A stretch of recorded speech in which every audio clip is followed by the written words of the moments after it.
What's going on, everyone? My name is Nicholas Merton from Datadash, and today I'm honored to be sitting with a good friend of mine, Alex Saunders from Nuggets News, one of the largest YouTube channels in cryptocurrencies, and one of my really good friends in Australia. Actually, I think he was the first individual I actually got to meet in the YouTube community as I was doing some travels back in February of 2018 during the madness, and we've had some conversations as well after that over time talking about macro topics, crypto. So, Alex, thank you for making the time, man. I know we're on different ends of the world, but it's great to always talk with you, man. Yeah, thanks for having me on, Nick. And there's been so much happening in the macro world, which I know you love to cover, and there's a lot happening in Australia as well. So I'm sure we're going to dive into some interesting topics today. Oh, absolutely, man. I think that one of the things I really like when we get to talk, and as we talked about last time, we do really dive into the bigger picture. And on, I think both of our channels, we've been really trying to press that importance of understanding what's going on around cryptocurrencies, not just in the crypto ecosystem, because most of the kind of big catalysts we're expecting from Backed to hopefully a Bitcoin ETF, kind of these financial entries in the sense of the market scaling over time, they'll come as we have the macro environment setting the demand for it. So I definitely want to start off by asking you, man, what are some of the really big things that are catching your eye right now? I know you and I have talked a lot about what's going on in the macro picture, but what are some of the kind of big, scary things that you're looking for right now to really keep an eye on? Yeah, well, I guess I got into Bitcoin back in 2012, and it was from a bit of the gold bug, silver bug sort of angle. And a lot of what's happening now are the most bullish catalyst that you couldn't have dreamt of back then. So things like negative interest rates. Just this morning, Donald Trump is tweeting that the Fed need to have the rate, 100 basis points lower. This is really crazy stuff that are making people wake up to Bitcoin, also gold and silver, which I'm sure we'll get into. But it's interesting just to watch Bitcoin do its thing and regain dominance. A lot of people are saying that Bitcoin's not, progressing fast enough. And there's all these different theories about what Bitcoin is, if it should be a payment network or a store of value. And I think it's different things to different people. But yeah, really interesting to watch us come out of that bear market, and what lays ahead in the next 12 or 24 months, I think is really exciting. Yeah, to build on that, man, I had a lot of people who were leaving comments. I know it probably wasn't only on my channel, it's probably in a lot of different areas. I saw it on crypto Twitter as well, where people were kind of disappointed with the continued kind of tension in the trade war and the worries about, for example, the inversion of the yield curve. We didn't see a spike in Bitcoin over these past few weeks. We've been seeing, again, the tailored kind of sideways price action that we've seen. And I honestly think, we're kind of not focusing on the bigger perspective here. Bitcoin's the best performing asset this year. We've had one of the fastest recoveries, not to mention in a market that's much larger than the previous cycles. So I think you're very right on that in that sense, in the sense of kind of taking the perspective. Crypto's been nailing it. It's the best performing asset class. And when we're talking about negative interest rates, I think some people don't really understand what this means, but also why it's so significant and why it's such an interesting monetary experiment that we've never seen before in the financial sector. So, would you maybe want to dive a little bit into kind of what you've learned? And you've done a lot of interesting interviews over the last few months around these topics. Yeah, I think it reaches a tipping point where the average person, there was a recent survey that 86% of people, don't know what their mortgage interest rate is. So they just know that it's low. Or if you've got a savings account, you know that you're not getting much of a return over that year if you keep money in a bank. But when we hit that negative interest rate tipping point, it gets people talking. And now in Australia, we've got the war on cash heating up. They want to bring in this new law so you won't be able to pay for things over $10,000. Then I'm sure it'll come down to $5,000 and $1,000. And in the future, if we go into a recession and rates go negative, a lot of people will say, well, I'll go into a bank and get money out, and then you won't be able to. Now, whether or not they're going to crack down on gold and silver and crypto as well remains to be seen. But I just think negative interest rates is a tipping point for the retail investor and just the average person to go down the rabbit hole and ask all those questions that we did about banking and finance and how money works. And then people will be telling them, well, Bitcoin is this new option, as well as gold, that yes, it doesn't pay an interest rate, but it also doesn't take money off you just for holding it. So on top of that, we see the bond market going negative, and the amount of negative yielding bonds is 17 trillion today. And I read an article that 94% of the positive yielding high grade bonds are now in America. So that's leading to this really strong US dollar, and that's punishing all these other emerging market and even Europe and everyone else even more so. So I kind of get where Donald Trump is coming from. I don't want to make this a political video, but it is really funny for the Fed to have rates above 2%, where everyone else is at zero and talking about the next round of stimulus. And yet Jay Powell seems to have done this big 180 from talking about maybe 3% in the future, but now he's kind of been stubborn and saying, well, we're only going to do one cut. This was a mid-cycle adjustment. So I'd love to get your thoughts on what's going on in the US and with the Fed. I'm glad you brought it up. I think this is a perfect first topic to talk about because I still see a lot of people who are starting to kind of get into the macro perspective of what's going on right now who don't realize this. A lot of people, I think, in alternative finance, they kind of, bash on the dollar as the world reserve currency, the petro dollar, all those kinds of things, starting to become a weaker, kind of world reserve currency. But if you look at the macro picture right now in the sense of the yields on government treasuries, if you look at the strength of the dollar through the DXY or the DXY index, I mean, you can see, I think, as Raul Paul and a lot of people, Ray Dalio, I think a few others have been talking about, is this eventual squeeze that's going to come on globally for dollar liquidity. You have, for example, most bonds, as you said, going into negative yielding territory. So there's going to be a huge pressure in this case for not only the U.S. dollar, but also U.S. treasuries. And this is going to give the Fed, I think, a lot of room, and the federal government as well, to continue printing more money, to increase deficit spending. And I know I was reading on Reddit, someone left a really interesting comment. This is going to give, I think, the Trump administration, the current government right now, the room to make $1 trillion, infrastructure package in the United States, something that's been overdue. If there was a time to do it, it's right now in this case. It's the time right now because there's so much money across the world, governments who want to get that exposure to a treasury that's going to yield them something. The same goes for retirement portfolios across the world as well. It's very similar in Australia, where our government, we've had, 7 prime ministers in 8 years or something like that, which must look crazy from the outside looking in. But they're obsessed with getting a surplus. And because we're such a resource-driven economy and iron ore is really high, well, it was a month ago, they're getting very close to a surplus, which, the US is running $1 trillion deficit every year. So because our government is so close to running a surplus, they don't want to spend big at a time when Australia and the housing bubble looks like it's popped and China is slowing down. So it's a different situation again here in Australia. But I wanted to talk more about the US because I think something that a lot of people, the mistake that I know I made is to think that the stock market's going to crash next year when you find out about all this stuff for the first time. And there's YouTube channels that are telling you that silver's going to go to $600. And I've been saying the same thing every year for 10 years. And I think a lot of people just don't realize about how, all these different mechanisms work and how much money there is out there and what is actually going on in the US. Because if I can get 0% or negative 1% in Europe, but yet I can get 2% in the US, money is going to flow there and your stock market is ticking along okay. Now, even if it's driven by things like buybacks and, fudging of the numbers, that's all true. And I think long-term, the US with 20 trillion debt and all these unfunded liabilities, I certainly agree with a lot of the conspiracy theorists, what they say that the US is in a lot of trouble. But in the immediate short term, why would you send money anywhere else if the US economy is ticking along okay and you can get 2% on a government bond or in a bank where everywhere else is going negative? You're absolutely right, Alex. That's the thing that I press again. I have that same kind of long-term thesis that there will be some kind of reset. How that's going to look is going to be really interesting. But eventually, at least for right now, we are going to see, I think, a dollar squeeze in this case because there's a lot of dollar-denominated debt. There's a lot of things that set pressure for the dollar already. And as you mentioned, as we're talking about, going into this period of U.S. stocks and the longest economic expansion we've ever seen, there's a lot of reasons for that. I think back in the turn of 2015, 2016, I remember the August 5th, I think it was, what day was it? It was in August of 2015, we had a flash crash, and I was worried that we were about to enter a recession. There was worries in China and everything, kind of global slowdown in commodities.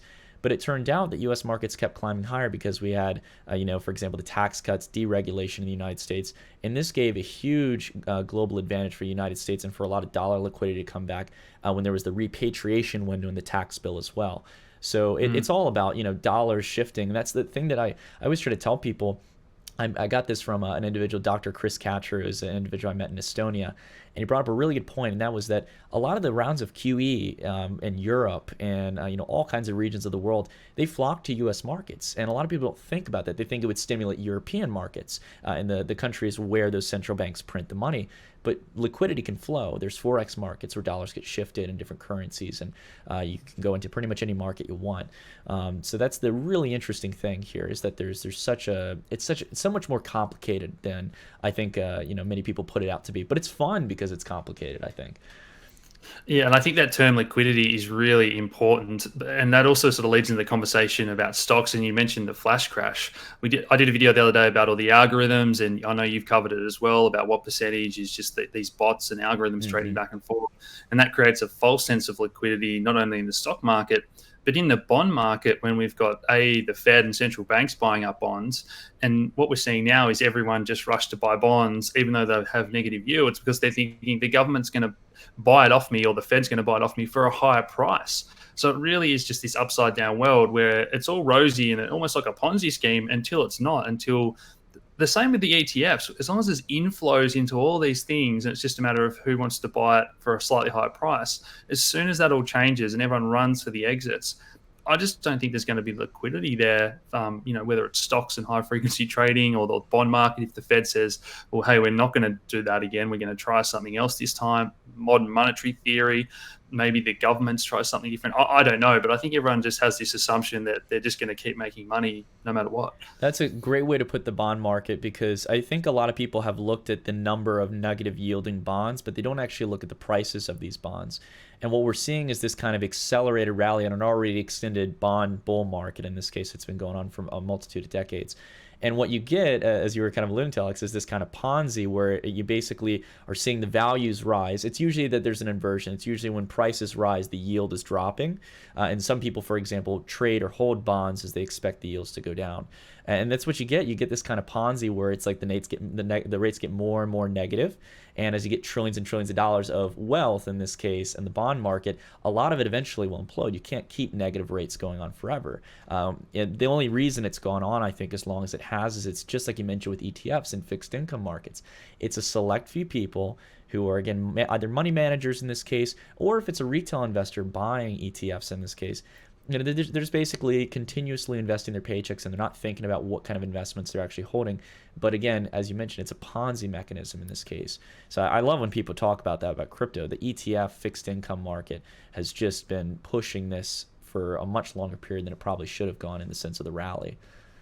Yeah, and tying that back to gold and liquidity, I think that's one of the big drivers at the moment. And I know everyone wants me to say that Bitcoin's going to go to the moon if there's a stock market crash, but I kind of see the scenario that in a crash, even gold and Bitcoin could be drawn down in that Hmm. liquidity sort of crunch. I think the best scenario is a slow unwind with more people realizing what is going on and maybe shifting into Bitcoin. But I certainly see gold being that deeply liquid market for these trillions of dollars in bonds. We've already seen the gold market cap go from that seven figure that people quote, 7 trillion, to over 8 trillion now because of the great run that gold has had recently. So when these sovereign wealth managers need to park a lot of money somewhere, it's going to be in gold. They can't put $5 trillion into Bitcoin. You can't buy that OTC or anywhere. So maybe long term, yes, Bitcoin is going to be a beneficiary of all these monetary games and politics, but that's why I'm still really bullish on gold as well. I can agree with that, Alex. In the sense of the long term, I do see it being one of the, like, kind of the next, I would say, our generation's kind of global hedge.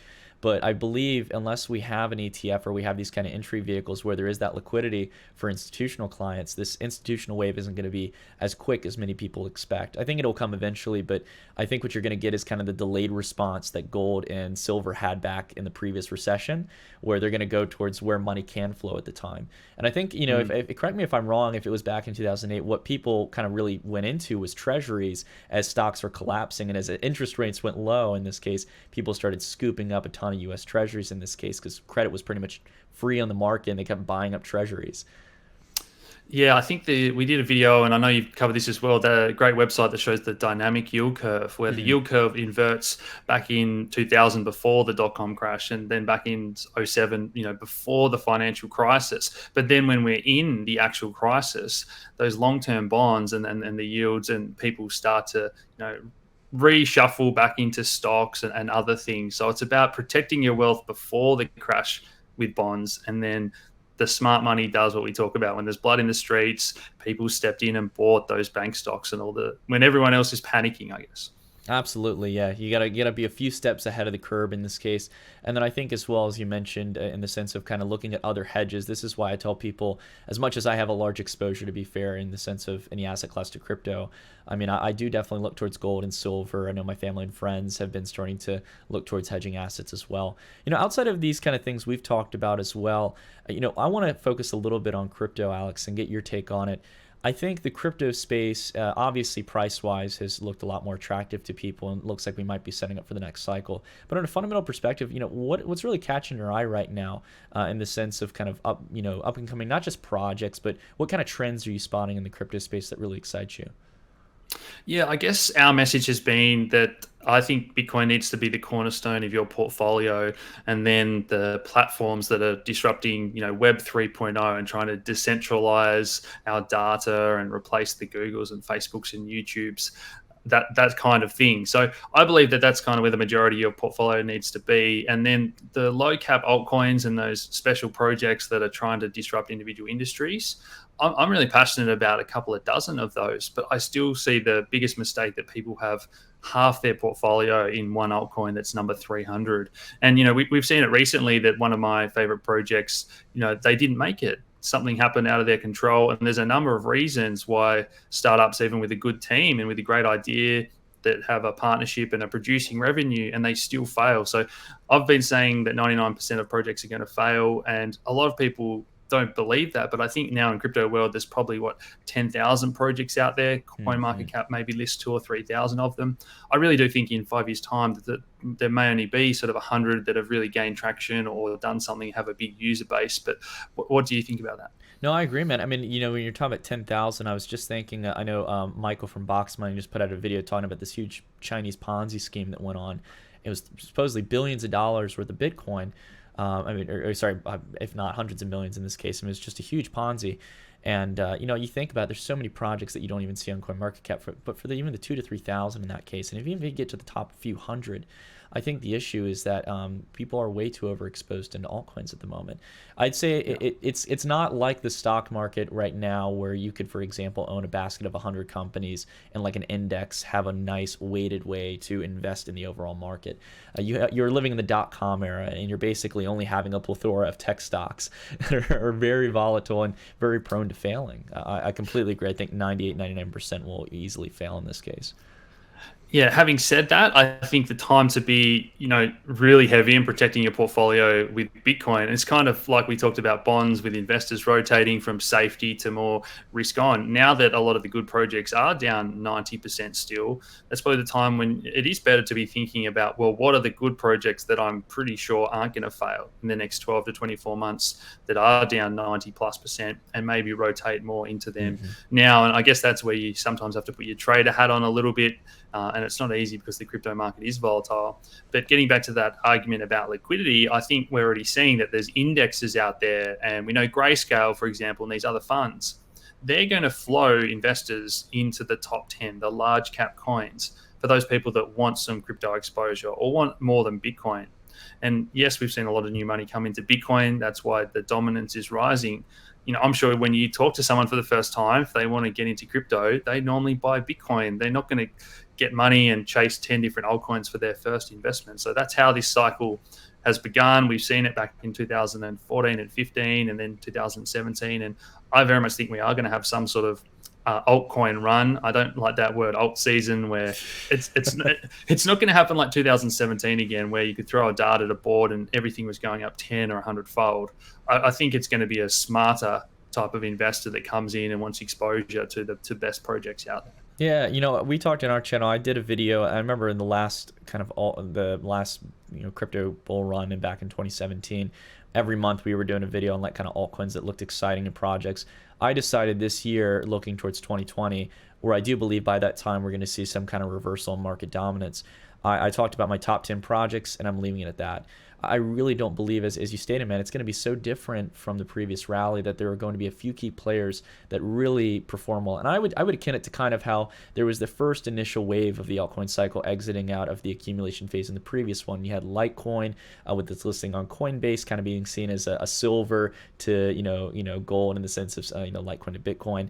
And then you also have as well, you had Ethereum coming up, and obviously the spawn of the ICO bubble, but now it's continued to find its support through the DeFi movement. And then you also had as well XRP and a few other players that really kind of rose up. And I think you're going to have some of those disruptors. You mentioned competitors to some of the kind of archaic centralized systems of Google and some of the big tech companies. I'm really excited about Basic Attention Token, Chainlink in the sense of oracleizing data, a lot of things like that. But in the sense of it all, I still think that settlement layer technology, monetary transactions, store of value, and that's found in Bitcoin and Litecoin and a few select players. That's really going to be, as simple as it is, the best use case, I think, in this kind of hedge against the global economy. Yeah, the financial system, we know how big those numbers are when we talk about the Forex or derivatives, and that is Bitcoin's biggest opportunity to capture market share. But then the internet and rebuilding the way that we transfer information and value to each other, I think, is another great aspect. And I've been pretty bullish on Ethereum, but they've got big headwinds ahead as they move to proof of stake in ETH 2.0. And I think a lot of people, they learn about another project. So just to name a few, EOS, Cardano, Neo, there's great platforms out there, VeChain, the list goes on.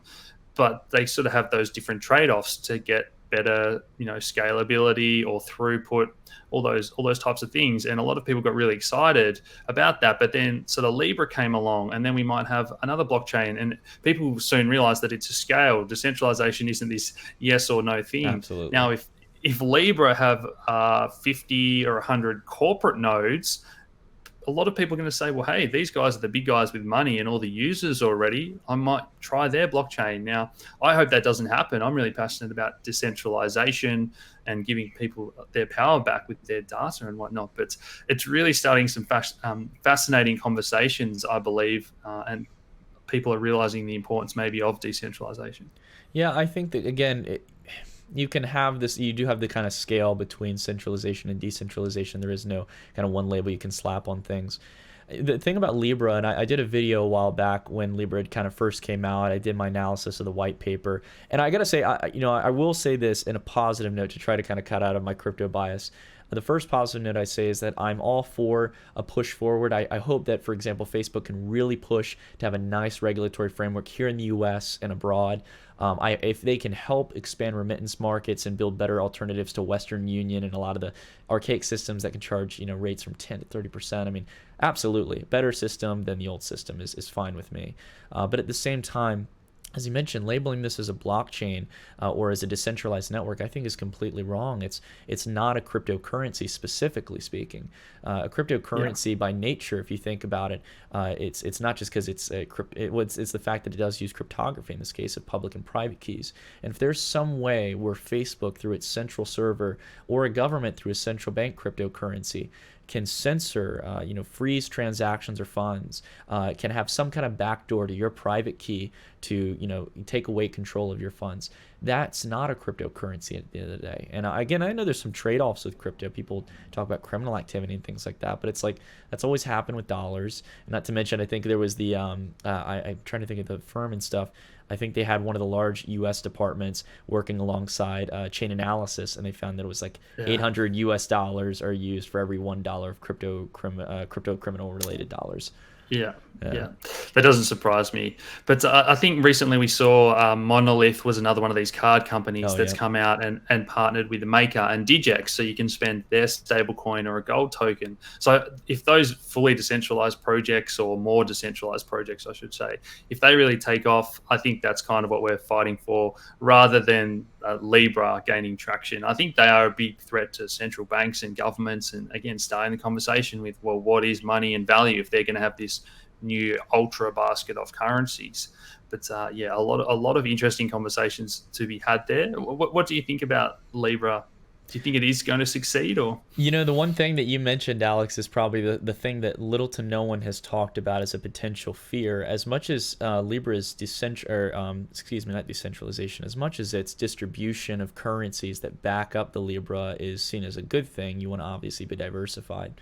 I worry about the same issue that we've been talking about at the intro of this video. If the value backing Libra in this case, unless Libra gets its own value, kind of like fiat currencies, which would be a really interesting topic of discussion, I think, you know, if its value is based off a variety of fiat currencies, and we do see, you know, a hard reset on a lot of these currencies, I think that's going to be a huge volatile factor in the means of stabilization for Libra.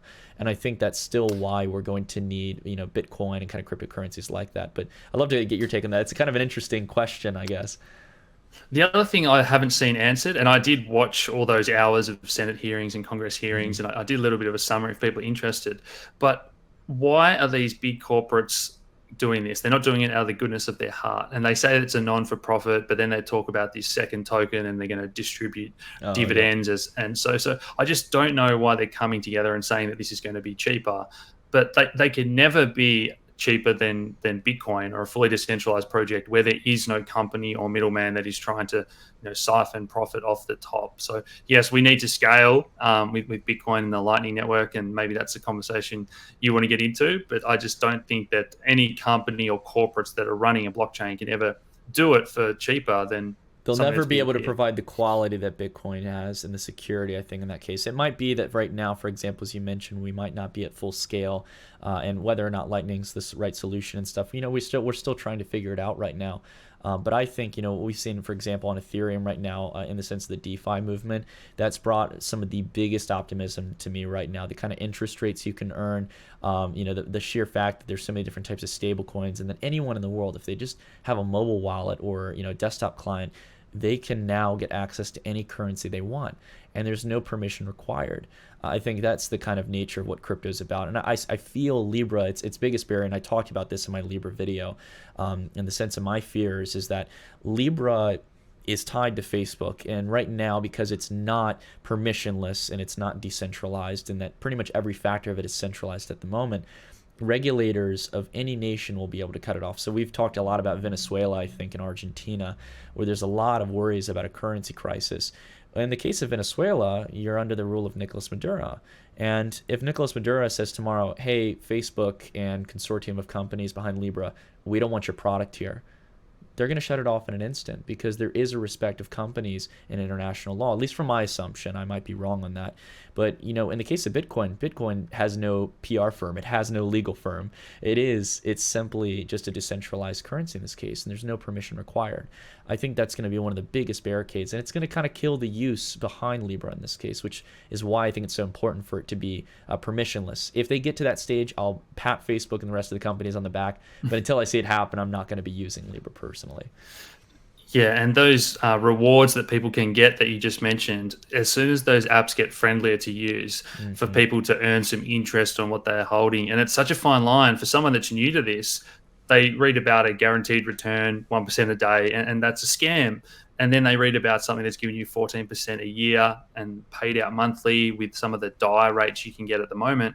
And again, how is someone meant to know that that's not a scam? That's a genuine project that's lending it out to traders or whatnot on the back end, and you can earn interest. So I guess that's why I'm so passionate about education. I know you are too. And I think that these apps are going to get better and better for people to earn interest on maybe gold or Bitcoin or just stable coins. Yeah, I think being able to show a lot of what these DeFi apps don't do is they don't show kind of like a visualization for those who are skeptical of like seeing it actually transact. And what's nice is that it's all on the blockchain in this case. So if you can show people the actual confirmed transaction like you would a Bitcoin transaction, if I'm just sending Bitcoin to you or ETH to you, I think that's going to go a long way for skeptics comparative to, say, BitConnect, which was around and stuff as a lending platform, when in reality it was just a big Ponzi scheme. I'm very excited. I think, you know, over time that people will warm up to it. There'll be a lot of people who've never heard about DeFi or crypto that are going to get into this space. And I'm really excited. I want to contribute as much as I can to that movement.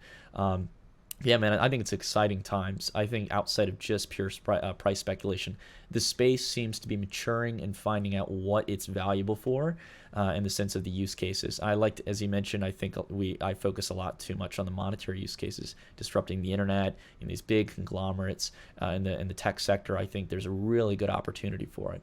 Um, you know, I know I've noticed some people in Australia now that we've had a bit of a housing downturn, and some people saying that the bottom's in or whatnot, but now interest rates are being cut in Australia and we're not even in a recession. I know just that fact that people can't get savings, interest in the bank anymore. That started people asking these conversations. We're getting a lot of new subscribers saying, what's going on with the banks? There's a royal commission. And then just the other day, Westpac, that's one of the big four banks, actually beat the regulator. So they took them to court, the really? regulator, and the bank had already agreed to pay a fine for the way that they measure someone's ability to pay back their home loan.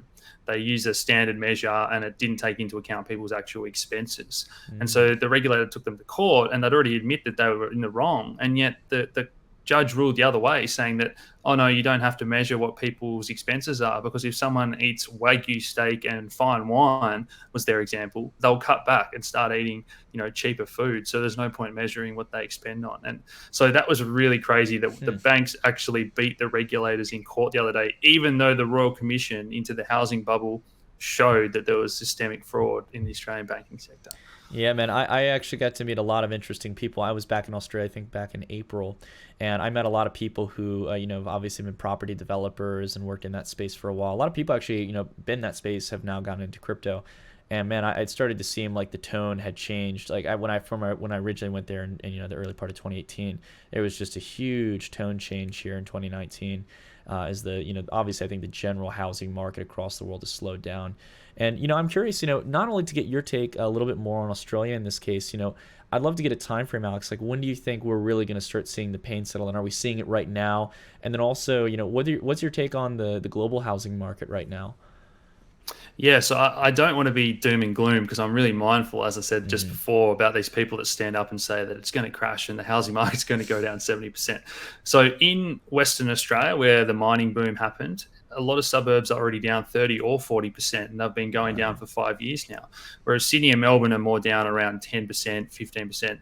20% in some suburbs, but there are other areas that are still going sideways. I live down in Tasmania and property hasn't really gone down at all yet. So I guess it's a bit like being a stock picker. And when the market goes up and it's a bull market, you can throw a dart at a board and everyone makes money. So yes, the smart housing investors might be able to pick the best house in the best street in a good suburb, and that's still going to make you money. But I think overall, when you look at the average wage to the price of a house, but historically it's somewhere between 3 and 6, and we got up towards 10 or 12. So people just can't afford these houses, and the government's solution is to give out bigger homeowner grants, to drop interest rates, to lower these measures by which we see if someone can afford to pay their mortgage. So it's really hard for me to watch that play out. We know that housing is unaffordable, but instead of letting it come back to affordable levels, they're kicking the can down the road and trying all these things, and it's just going to make it even more unaffordable for the next generation. So I think we're seeing something similar globally. I know in Europe it's pretty common to rent. In Australia, everyone is obsessed with having a mortgage and buying as much property Same as here in they the can. And States. we have negative gearing in Australia. So if you lose money on your investment, you get to take that off your taxable income, which is Okay. really just crazy. And I guess it pushes in favor those people that have big property portfolios. If you have 100 houses and they're all losing money, that reduces your taxable income that year. So Price is the genuine guy that wants to just buy a house out of the market. But yeah, I guess what's your take on the US housing market? Yeah, I can definitely speak, not only in the U.S., which I think is a prime candidate of the thing that I've been worried about, that I think has propped it up and again kept us from 2015 and 2016 from having a correction to continuation. I think the thing that really propped up U.S. markets, Canadian markets, and even Australian markets has been a lot of foreign money coming in. And again, it's this game of inflows and outflows between different countries. A lot of the money out of China coming in. We've seen, for example, in the major cities right now, I think general properties are still, new homes are still getting built. Older homes are having a hard time selling, but we've kind of stagnated. There's no growth in new, old existing home sales. And even in new home sales, we're on the top that we had back a few months ago. The major thing, though, is that the major cities have been really hit, from cities in California to the East Coast, such as Boston, New York City. A lot of the major up-and-coming cities in the U.S. have started to see a huge dent in prices. And I think the reason for that is because there's been huge restrictions on outflows of capital. There's been a big crackdown in China. I think as escalations with the trade war have started to build in, that's something I talked about, I think, as far back as 2018. I was like, this is one of the few key leverage points that China has in the trade war between the United States right now. And yeah, I think that's been one of the biggest kind of letdowns, even for European markets as well. I was just going to say, you're spot on. In Australia, the amount of Chinese investors has dropped something like 84%, which is just crazy because they were the ones that were really propping up, particularly in Sydney. But I guess two things that I think I'd want to get through to your audience if we zoom out. One of the things I think is changing is the way that we work, and good internet and people being able to work from home and the gig economy, all that sort of thing. There's less of a need for someone to live in the middle of a city in a big high-rise apartment, more and more going forward, I think. So that, again, it pushes people out to live in the suburbs. It reduces the premium on living in a city. The other thing I think is playing out, and this is the case for any market, how much does something cost to make versus what someone is paying for it? So we see iPhones, for example, they have a huge premium because of the brand and everything they've built around it. But that is starting to decline because in China, they have these other generic brands, or they want to buy their own brand. And we're seeing low-cost smartphones penetrate all these markets. So I think that smartphone is a great example of something that's going to come down in price. Now, it's the same when you're building a home. A home might cost $300,000 to build.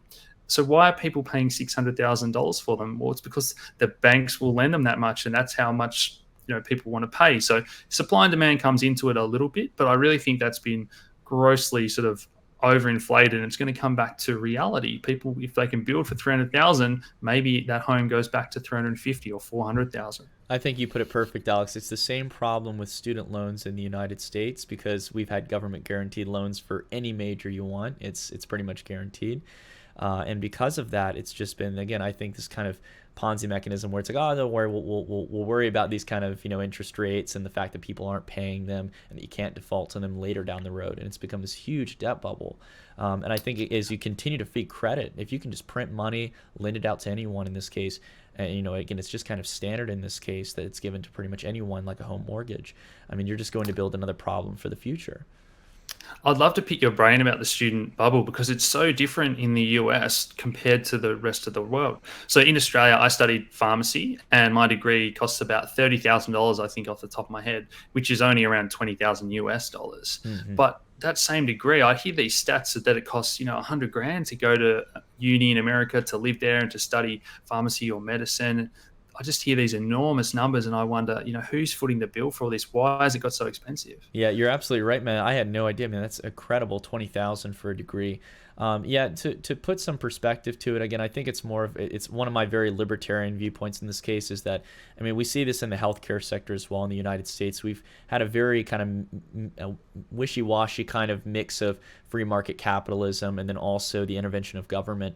And it's created this really messy healthcare system that's just overtly complex to where it's worse than a free market or a socialized healthcare system. It's just very corrupted in this case, I would put it that way. And the same goes for the college system as well. I mean, there's not so much a focus on building a campus of free thought, innovative education, bringing down costs because everything's guaranteed. If the government will cover a loan for pretty much any major, the curriculum doesn't matter, or the relevancy of that curriculum to getting a career doesn't matter. Actually getting a real solid education and making sure that investment, that debt you're taking on is going to be useful in the future. To so many people, it's not taught that way. It's taught that college is mandatory. And even if you don't know what you're going to study in or what you're passionate about or whether or not your major is going to actually give you a career, go anyways. Like, you need to do it, and it needs to be right out of high school. I think it's very different from the world, but it's been a huge, I think, business for a lot of people. Yeah, and that's one of the reasons why I left pharmacy, because it did become a business. People hear about the corruption in the pharmaceutical industry, and the healthcare industry has become the sick care industry. So I could talk for hours about that, and we've actually got a doctor. We've got a doctor coming on soon to do a bit of a deep dive into all that. But I think the final point you made about having to go to uni, I guess that message is pretty similar all around the developed world, isn't it? Whereas you look at what we spoke about before, where people can outsource, and we can hire an architect in Southeast Asia for $20 an hour rather than pay someone $50 an hour that lives in Australia. So I think that water level is going to meet somewhere in the middle. And people that are doing trades where you physically have to be there to wire a house as an electrician, I think those sort of things we're already seeing. If you're smart and you run your own little business, you can be just as profitable as someone that's gone to uni and got a degree. Absolutely. I don't know if I had mentioned this to you, Alex. So I dropped out of university back a few years ago, and I actually went into a program called Praxis. And it's not a trade school, but it's focused on, basically, it's an online course where you go about finding what kind of field you want to focus in. You do 3 months of preparation, then they pair you with a startup. And that's how, at the time, some people might remember on the channel, I was working out of Palo Alto for a little while. And then I went full time on the channel. But it's what helped me create my YouTube channel. It was a really interesting program, and what a change from college. I was going to a public university in my current home state, and there was around, I think it was like 3,000 or 5,000 people in my class that were on a Facebook group. And if I were to ask them around, like, hey, does anyone know, the answer to X or something, I'd ask some kind of question. I would be lucky if I got 1 or 2 responses. But when I was in Praxis with 200 kids in the workplace group that I was in, that was hosted by Facebook, you had, like, any question that you might have, 3 to 5 people who would be willing to help you learn how to code, learn how to build a website, learn how to better market yourself. I mean, it was absolutely a 180 from what I was used to. And I think the same is going to go in this case. There's going to be a huge drive for trade schools, alternative education online that scales it and brings the cost down, like every other industry that we've seen. I think it's kind of the next innovative industry that's going to be really disruptive. Yeah, if you're really passionate about something, you can learn so much about it on the internet for free these days. I never studied economics even in high school or anything, but I've been reading about it every day for 10 years, and Bitcoin and crypto every day for 7 years. So you can really, learn so much about a field these days. And even some of the comments we get in YouTube on our channels, and people in the groups we have in our communities, there's just so many smart people out there having good conversations that you wouldn't get even in that specific industry. And a lot of the time it's the different perspective they bring to the table. Yeah, I remember, we were talking, I keep mentioning Raoul Paul and stuff. I think there was, like, his tweet feed that he did a while back. He's really good at using the kind of multi-tweet thread and everything, or the Twitter rant feature. I think, like, things like that, I've seen people leave comments where it's like, this was more than I learned in my economics class in 4 years. I mean, it's absolutely stunning how the internet can scale not only just media and entertainment, but education. I just wish more people would utilize it in that case. But I think as we go into the future, when people look for cheaper alternatives, when the student debt crisis finally gets resolved in some regard, people are going to be kind of pushed into those cheaper alternatives. And it's an exciting time. I think there's so many awesome platforms out there that are starting to spawn up. Yeah, the next thing I'd want to ask you was about social media's impact, because I know Occupy Wall Street happened in the US around the last banking crisis, and you must have been fairly young then, Nick, but do you think that's changed in the number of people that are aware? And if we have the next round of QE, or if people get told their savings account is going to have a negative interest rate on it, do you think we'd see yellow vests in the US and more people, or would we get pushed with the propaganda through Facebook ads to change our mind? Or how do you think that would play out in the US? It's interesting you mentioned Occupy, because that was right at the time when I first got into politics, economics, and everything. I was watching, I think, and generationally, I was one of the few that really kind of observed what was going on at the time, my age group and stuff, in the sense of how important the financial system was to the United States. In the sense of the reaction, I would hope that people would get up off their butts and, speak up against the government and central banks. But I honestly think we're in a generation where, this isn't so much an insult, but it's just the reality that, we don't really lead to effective change. Occupy Wall Street, the issue with Occupy Wall Street was that it was so scattered. Some people, I watched a documentary on a channel called VPro, and this guy kind of spoke about the beauty of Occupy. There was no structure, and it was people coming together and talking about things. But the sad reality is that you don't get anything done when there's not a structured plan of action. And I think that was the problem with it. And I have no doubt we'll get protests, we'll get things like that, people complaining. But so many people at Occupy didn't understand why the banking system failed and why, yet again, we were going to lead into another bubble. So what I would say is the thing that's going to cure it is it's going to be better technology, and it's going to be better apps and interfaces that compete with the banking system. I'm kind of working on something like that right now. I'm seeing so many awesome DeFi projects, as we mentioned, doing that. But I think it's going to be better solutions coming, because in 2008, to be fair, we can criticize the banking sector all we want, but what better alternative did we have? Were we going to go to an economy where we swap gold and silver for goods and services? As much as we know the importance of sound money, it's hard to promote that to the rest of the world. You got to make something that scales, I think, that really works for people in their everyday lives. Yeah, and tying everything we've spoken today sort of back together, I think that's the hardest problem that the Fed and governments are facing. That even if the Fed drop interest rates back to zero, maybe the stock market continues higher for another year or two. But they've already admitted that that leads to inequality and the average guy getting left behind. And now they do have the power of social media. Maybe the next occupier would be more well organized. What did we see the other day? The number of people that were going to storm Area 51 or whatnot. So I just think that the social media has really changed what people can do and can speak up. That's amazing, and that was a joke at the time. I think so many people don't know it pretty much stemmed out of a joking post. This guy, for example, he pretty much left it for a day or two, and he realized, oh my God, I created this huge storm. And, it's around this. There was intentionally a joke and everything, but no, you're right. I think it's changed the way we've communicated, and in a lot of good ways and a lot of bad ways as well. But yeah, there's a lot of things that are really interesting, I think, kind of turning into these next few years. I'm interested as well to see, as we're progressing in this case, you were talking about the Federal Reserve. I think that if we can get better solutions coming up in this next cycle, we can hopefully have a preparation to, again, alternate people into a better system. I think this will be kind of the catalyst for cryptocurrencies to come in. But again, I think there's a lot of things that could go right and go wrong. So we'll have to see how the whirlwind goes over the next few years. We'll have to catch up every year and see how this plays out. Absolutely, man. Well, Alex, I appreciate it, man. And if there's anything you want people to check out, I would love if I guess we can kind of leave our links down below for anything interesting. But I guess for either one of our viewers in this case, if you guys haven't checked either of our channels out, would recommend you subscribe to either of us and stuff. I think Alex and I, we see eye to eye on a lot of things, but we also get to cover interesting perspectives from the different corners of the world. And again, man, it's an absolute pleasure to be talking with you, and we'll definitely have to chat soon. Yeah, thanks, man. It was an awesome chat. It was everything else that I'm hoping we'd get out of it today, so it's great. Thanks.